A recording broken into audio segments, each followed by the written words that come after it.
अरेच्या ह्या 17व्या प्रश्नाच्या वेळेस लाईट गेल्यामुळं आपल्याला आता ह्या भागामध्ये 17च्या पुढचे प्रश्न आणि 17वा प्रश्न सुरू करायचा आहे बरं का. पहा, 30,500 ही संख्या विस्तारित रूपात कशी लिहाल. आता बघा, हे तुम्हाला सगळ्यांना माहिती आहे ना. 5,500 म्हणजे किती रे? 5,500. हे मराठीतून बघा 5,500 बरोबर आहे. 8,500 म्हणल्या बरं का 8 आणि त्याच्या पुढं 500. 10,500 म्हणजे बघा 10 आणि त्याच्या पुढं 500. तसंच 30,500 म्हणजे 30,000 आणि त्याच्या पुढं 500. हे झाले किती? 30,500. आता म्हणलं ह्याचं विस्तारित रूप तर किती सोपं आहे. हे 3 आहे. 3च्या पुढं किती अंक आहेत? 1 2 3 4 म्हणून 3च्या पुढं 1 2 3 4 0 अधिक 0. 0 लिहिलं काय नाही लिहिलं काय काही फरक पडत नाही. 0 अधिक 5. 5च्या पुढं 2 अंक आहेत म्हणून 2 0 अधिक 0 आणि पुन्हा अधिक 0. मग हे असं विस्तारित रूप कुठं आहे? कुठंच नाही.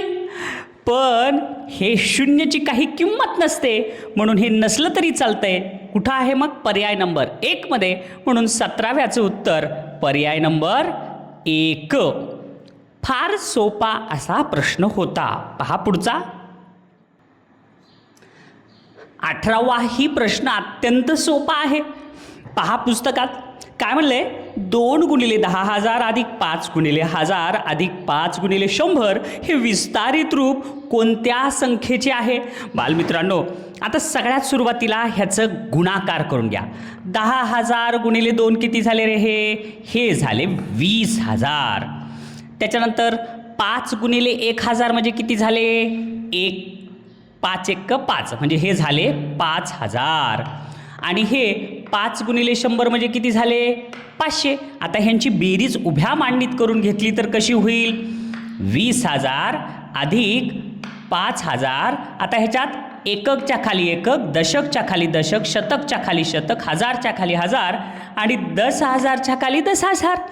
आता 500 बरोबर अशा पद्धतीने लिहिलं आणि उत्तर एकक 0, दशक 0, शतकला 5, हजारला 5 आणि इकडं 2, 25,500 आलं. मग आता पर्यायात तर हे संख्या नाही आहे, पर्यायात तर शब्द दिलेले आहेत, वाचन दिलेलं आहे. मग काय आहे? पहिलं पर्याय दिलेलं आहे 25,000. आता 25,000 म्हणजे किती रे? 25,250. ह्या 250ला काय म्हणतात? ह्या 250ला काय म्हणतात रे? सव्वा. 500ला काय म्हणतात? साडे. आणि 750ला काय म्हणतात? पाऊण. बरोबर आहे. मग आता हे शब्दरचना जी होती त्याची संख्या लिहिली. मग आता हे 25,000 आणि हे 25,500 हे तर वेगवेगळे आहेत. बरोबर आहे. म्हणून हे पर्याय येणार. पर्याय नंबर 4 26,000.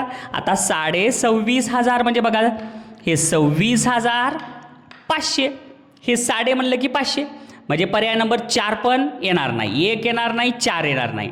आता पर्याय नंबर 3 बघा 25,000. 25,000 म्हणजे अजून 26 झाले नाहीत, पावणे आले नाहीत अजून. 25,750.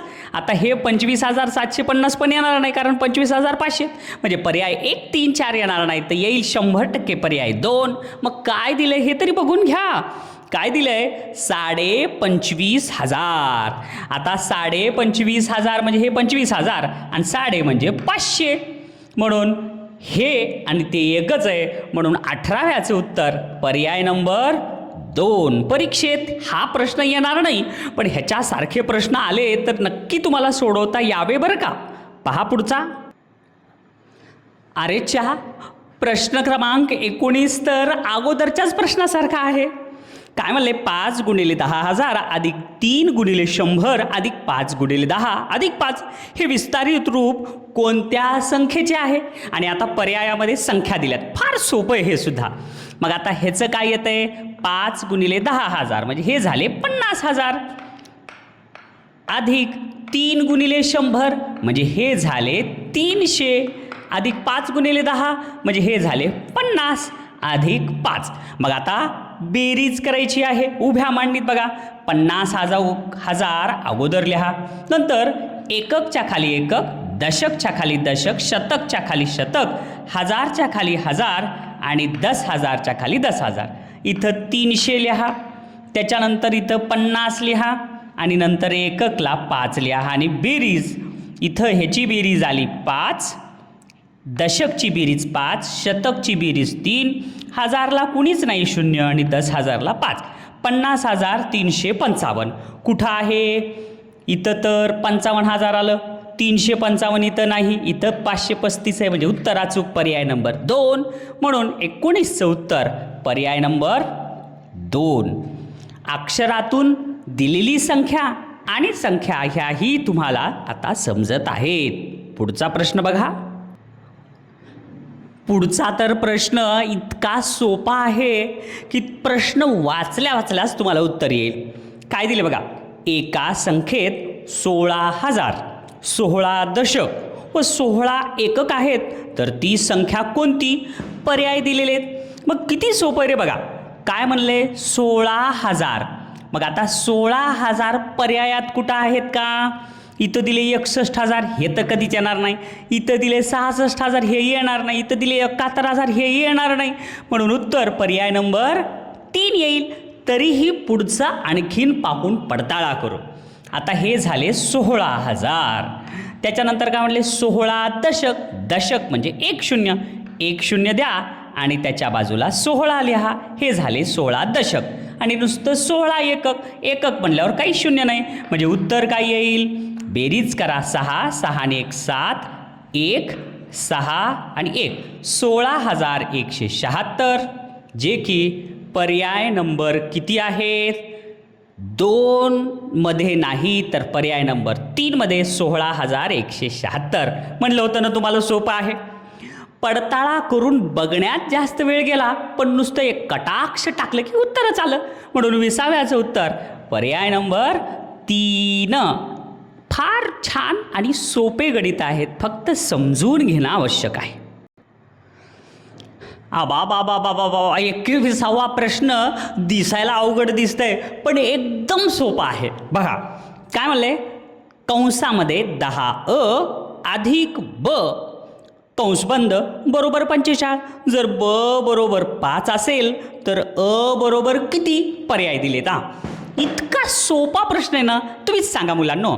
आता ब बरोबर किती दिले रे? 5. मग आता इथं मांडा. 10a अधिक 5 बरोबर 45. एवढं समजलं. काय समजून सांगायची गरज होती? जशाल तसं लिहिलं आपण. आता म्हणले अ ची किंमत काढा. मग अ ची किंमत कुठं आहे? पर्यायात. मग पर्यायातला एक एक अंक जर घेतला तर आता इथं 10 आहे.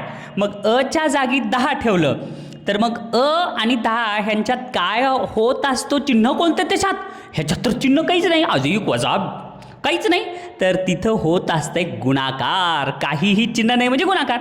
मग पर्याय नंबर 1 घेतला तर 10 गुणिले 10, 10 10 100 आणि 100 अधिक 5 105. पण इथं तर 45 आलाय म्हणजे हे पर्याय येणार नाही. दुसरा पर्याय 5 घेऊन बघा. तर आता 5 इथं जर घेतलं 10 गुणिले 5, 10 5 50, 50 आणि 5 55. इथं तर 45 आले, हे येणारच नाही. पर्याय नंबर 3 तर कधीच येणार नाही, कारण 45 गुणिले 10 तर 450 येईल, अधिक 5 तर 455 येईल. म्हणून उत्तर किती येईल? डेफिनेट पर्याय नंबर 4. बघा पडताळा. 10 गुणिले 4 अच्या जागी 4 ठेवलं. आता हे कंस आहे. अधिक 5 बरोबर 45. मग आता हे गुणाकार आधी करून घ्यावा लागतंय. 10 चोक 40 अधिक 5 बरोबर 45. आणि 40 आणि 5 किती? 45. 45 बरोबर 45 आलं की रे? समानता आली. डावी बाजू उजवी बाजू सारखी कुणामुळे झाली? पर्याय 4 मुळे. म्हणून 21वाचं उत्तर पर्याय नंबर 4. अत्यंत सोपा असा हा प्रश्न होता. पहा बरं 22वा प्रश्न. अरे चित्र आलंय म्हणजे हे जे चित्रातली संख्या आहे म्हणजे अतिशय सोपं असणारं गणित आहे बरं का. काय म्हणलंय, चित्रात दाखवलेली संख्या विस्तारित रूपात कशी लिहाल. आपापापापापा, मुद्दाम शेवटी असा प्रश्न दिलात की शेवट गोड व्हावा. मग आता चित्रात दाखवलेली संख्या कोणती ती काढून घ्या. एकक की इथं 2 मणी म्हणजे हे झाले 2, इथं 1 मणी म्हणजे झाले हे 1, नंतर हे 1 मणी इथं 1, इथं 2 मणी म्हणजे हे झाले 2, म्हणजे 2112. मग आता 2112 म्हणजे कसे झाले, हे 2000 अधिक 100 अधिक 10 अधिक 2 असं झालं. बरोबर आहे. तर आता हे जर असं झालं तर पर्यायात कुठं आहे का असं. पर्याय नंबर 3 तर कधीच येणार नाही. आता पर्याय नंबर 3च्या व्यतिरिक्त इथं 100 1000 असे दिसायलेत. मग ह्याला तुम्हाला असंही करता येईल, 2000ला 2 गुणिले 1000 अधिक 1 गुणिले 100 अधिक 1 गुणिले 10 अधिक 2 अशा पद्धतीनंही मांडणी करता येईल. मग आता 1 गुणिले 1000 कुठं आहे का. 2 गुणिले 1000, 2 गुणिले 1000 इथं तर 2 गुणिले 100 आहे म्हणजे पर्याय 2 येणार नाही. 2 गुणिले 1000 इथं आहे आणि इथं पण आहे. पुन्हा 1 गुणिले 100, 1 गुणिले 100 इथं तर 2 गुणिले 100 आहे म्हणजे हे येणारच नाही. म्हणजे उरलं काय, पर्याय नंबर 1. 2 गुणिले 1000 हा गट, त्याच्यानंतर 1 गुणिले 100 हा गट, 1 गुणिले 10 हा गट आणि 2ला 2 जशाला तसं. म्हणून 22व्याचं उत्तर पर्याय नंबर 1. अशा पद्धतीने आपण 22 प्रश्न पूर्ण सोडवलेत आणि या 22 प्रश्नांचे सगळे अचूक उत्तरं इथं आहेत. बरोबर आहेत, एकदम बरोबर आहेत. पण बालमित्रांनो, एक गोष्ट चुकली. सांगा बरं काय चुकलं. उत्तरं सगळे बरोबर आहेत पण रंगवणं चुकलं. बघा त्या 22व्याचं वर्तुळ रंगवलंय का नीट, अर्धवट रंगवलंय म्हणजे हे पण चुकलं ना. उत्तर तुमचं योग्य असेल तर रंगवणं सुद्धा महत्त्वाचं आहे. म्हणून तंतोतंत चांगल्या पद्धतीनं रंगवण्याचा सुद्धा तुम्ही सराव करा. आणि हा जर सराव झाला तर इकडं केलेली मेहनत जी आहे त्याला फळ मिळेल. नाही तर इथं खूप मेहनत करायलात आणि इकडं रंगवलंच नाही तर फळ मिळणार नाही. म्हणून छान पद्धतीनं तुम्ही प्रयत्न करायच लाग, अजून त्याच्यात वाढ करा.